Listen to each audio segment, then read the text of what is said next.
Perdue sous des nuages de pollution, à 400 km à l'ouest de Pékin, la ville industrielle de Taiyuan. À l'échelle chinoise, une petite bourgade, soit tout de même 4 millions d'habitants, presque 2 fois la population parisienne. Dans la chaleur de l'après-midi, un bruit couvre celui des klaxons. Une étrange cérémonie, une tradition en Chine, quand on ouvre un nouveau magasin.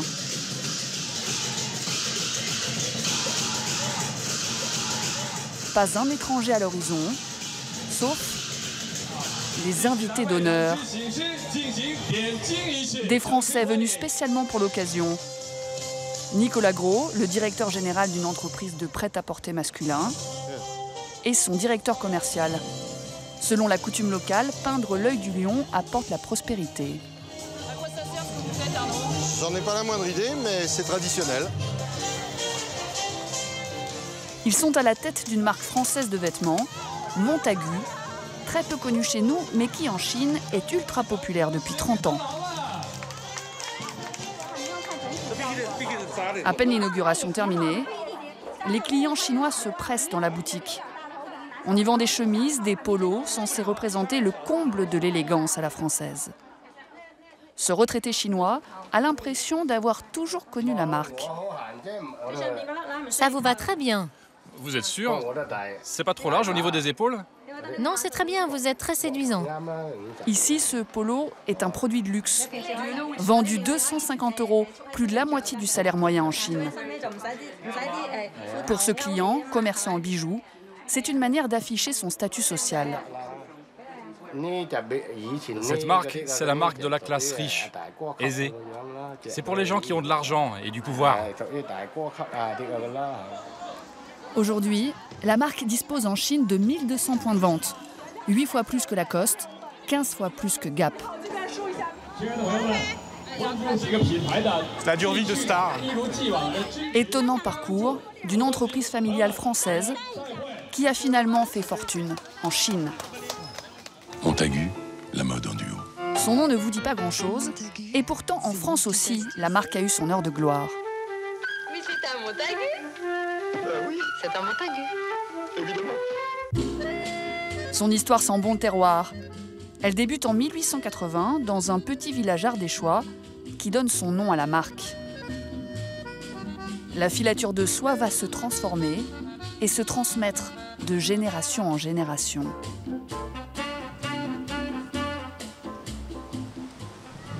Un siècle plus tard, la marque a toujours un pied en Ardèche.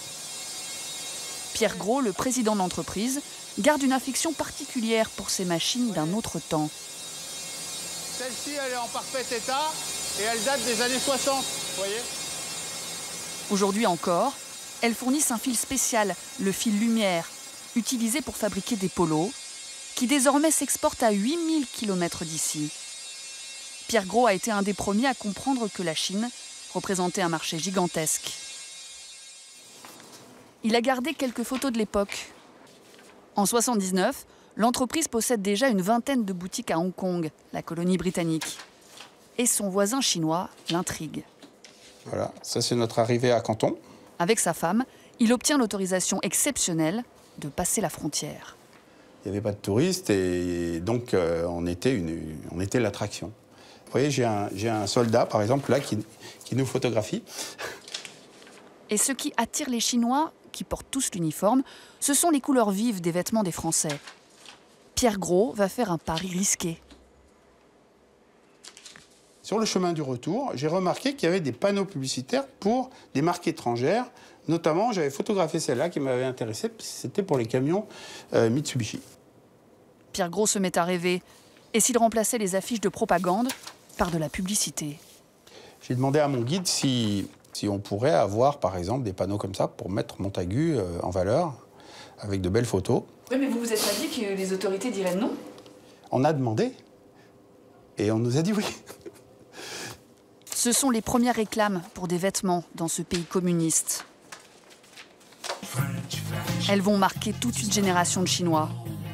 Depuis, la marque a ouvert des centaines de boutiques et fait de la pub à la télé chinoise. Son polo est le plus populaire du pays.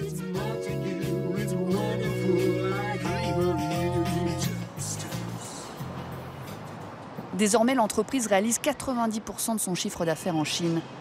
Elle a ouvert des bureaux à Canton et dessine des collections spécialement pour les clients asiatiques. This is good. The color is really according with the story and this is good. It's not bad. Yeah. Look à la Yves Saint Laurent et solide expérience dans la haute couture. Roland Doron, le styliste de la marque, est venu spécialement de Paris. For me, it doesn't suit for the ethnic, ethnic story, ethnic spirit. Okay. Bon gré mal gré, il a dû s'acclimater aux goûts locaux en s'appuyant sur le travail de ses équipes chinoises. Après la French Touch, voici la Chinese Touch. Un petit détail que les Chinois aiment beaucoup. Comme ces petites broderies sur un short d'homme. Il y a un côté quand même un peu romantique, un peu, je dirais entre guillemets, un petit peu féminin. Et en France, on n'aurait pas vendu ça. Autre particularité, la coupe des vêtements adaptée à la morphologie chinoise. Bah, là, déjà, moi, je ne peux pas la mettre parce que bon, la manche est beaucoup trop courte. Et ici, c'est beaucoup trop large pour moi. Ils ont plus de ventes, les Chinois? Bien sûr. Vous n'avez pas remarqué dans la rue? Et surtout les gens qui ont 45 ans et plus. Et puis, n'oubliez pas une chose, c'est qu'en Chine, plus vous avez de ventre, c'est un signe de réussite professionnelle. Donc là... La marque est presque plus chinoise que française. Et à part les fameux polos Lumière, tout est fabriqué en Chine. Montagu travaille avec une centaine de sous-traitants, partout dans le pays.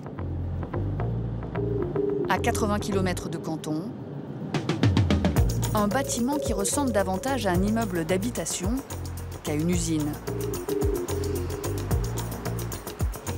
C'est ici que la marque fait fabriquer une partie de ses chemises. Arnaud, le découpe de chacun des composants de la chemise. Jean-Michel Mongeon est le responsable de la production en Chine.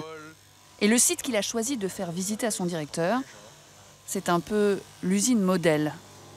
Ah oui, je leur ai imposé quand même les gants de protection pour la découpe. Oui. C'est moins confortable, donc c'est sûr, mais c'est quand même une protection de l'ouvrier. Donc pas toutes les usines acceptent de le faire.